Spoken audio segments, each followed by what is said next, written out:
I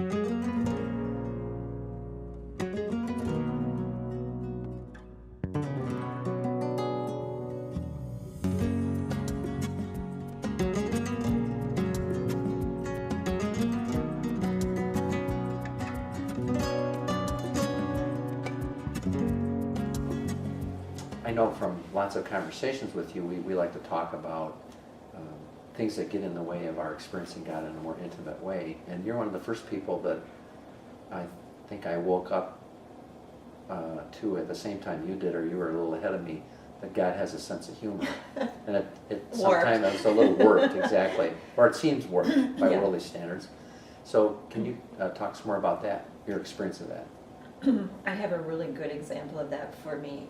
When I was first deciding to take God more seriously, which was a hard choice for me because of my childhood image of God. But I was in spiritual direction and I really wanted to get closer to God. So I decided that I would start by praying more and being more attentive to letting God get closer. And then one of the first things that came up for me was that I was really afraid that God, if I let him get closer to me, would ask me to be a missionary to North Africa. Now, why North Africa? I don't know. I had really no contact there, but that was just my thing. Like, oh, don't ask me to be a missionary to North Africa. So, of course, you can kind of feel what's coming here. So a few months later, I was traveling as part of my job.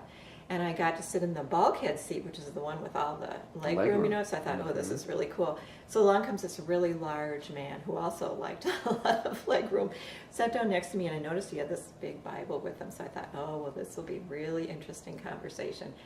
So during the course of the flight, I started asking him about himself and his work, and then he acknowledged that he was a missionary. And I thought, oh, well, this would be interesting because I had a lot of missionaries in my childhood. When I asked him where his work was, he said Algeria. Oh, no. And of course, inside I was going, oh, no, he's going to try to recruit me. So I was just trying to play it really cool, you know, and he didn't recruit me, but I was kind of waiting for every sentence to see whether he wanted me to get me into training or something. But when I got off the plane and he was no longer there, I just started laughing, like, oh, God.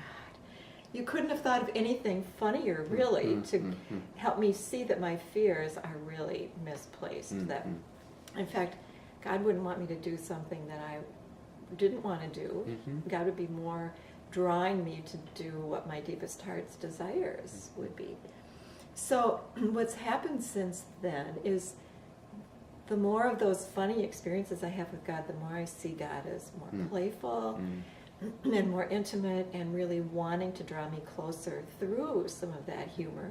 And it makes my heart more open to God too, so that I can be more vulnerable and even bring some of my woundedness to God. And that's such a totally different image than probably what both you and I had as children, was kind of Santa Claus with a stick. And so I did an icon that represents this new heart that's come out of this for me.